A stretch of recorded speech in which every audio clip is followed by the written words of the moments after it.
বাস্তব জীবনের গল্পগুলো কোনো রূপকথার মতো হয় না। এখানে কোনো জাদুর কাঠি নেই যা রাতারাতি সব বদলে দেবে। এখানে আছে ঘাম, রক্ত, দীর্ঘশ্বাস এবং শেষমেশ টিকে থাকার অদম্য জেদ।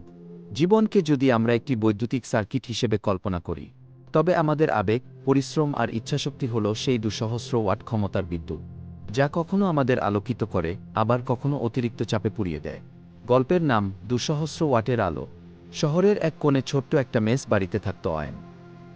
মধ্যবিত্ত পরিবারের বড় ছেলে। পকেটে টান থাকলেও স্বপ্নে কোনোদিন টান পড়েনি। অয়নের জন্য জীবনের সংজ্ঞা ছিল পরিশ্রম, ধৈর্য, সফলতা। জীবনের কঠিন বাস্তব। অয়ন একটা বেসরকারি কোম্পানিতে কাজ করত। সারাদিন হাড়ভাঙা খাটুনির পর যখন সে বাড়ি ফিরত, তখন তার শরীরের শক্তি যেন শূন্যে নেমে আসত।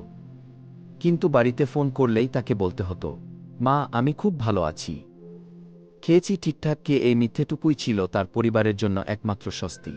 Short circuit. একবার অয়নের চাকরিটা চলে যায়। সেই সময়টা ছিল তার জীবনের সবচেয়ে অন্ধকার অধ্যায়। মনে হচ্ছিল যেন তার জীবনের ভোল্টেজ হঠাৎ বেড়ে গিয়ে সব পুড়ে ছাই হয়ে গেছে। কোনো আলো নেই, কোনো দিশা নেই। বন্ধুবান্ধব, আত্মীয় স্বজন সবাই যেন এক এক করে দূরে সরে যাচ্ছিল। বাস্তব তাকে শিখিয়েছিল, মানুষ যখন সফল হয় তখন পৃথিবী তার সাথে হাসে, আর যখন সে ব্যর্থ হয় তখন সে একাই কাঁদে। নতুন শক্তিতে জ্বলে ওঠা। অয়ন দমে যায়নি। সে জানত অন্ধকার যত গভীর হয়, ভোরের আলো তত কাছে থাকে। সে ছোটখাটো কাজ শুরু করল, রাত জেগে নতুন দক্ষতা শিখল।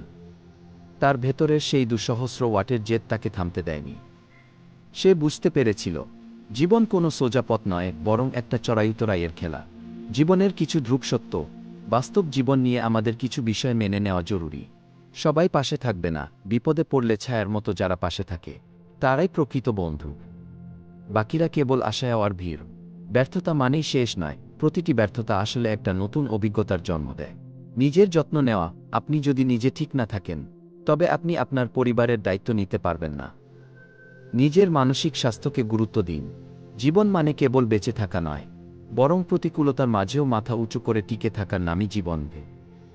বাস্তব জীবনের লড়াইটা সবার আলাদা, কিন্তু লক্ষ্যটা একটাই, নিজের এক চিলতে সুখ খুঁজে নেওয়া।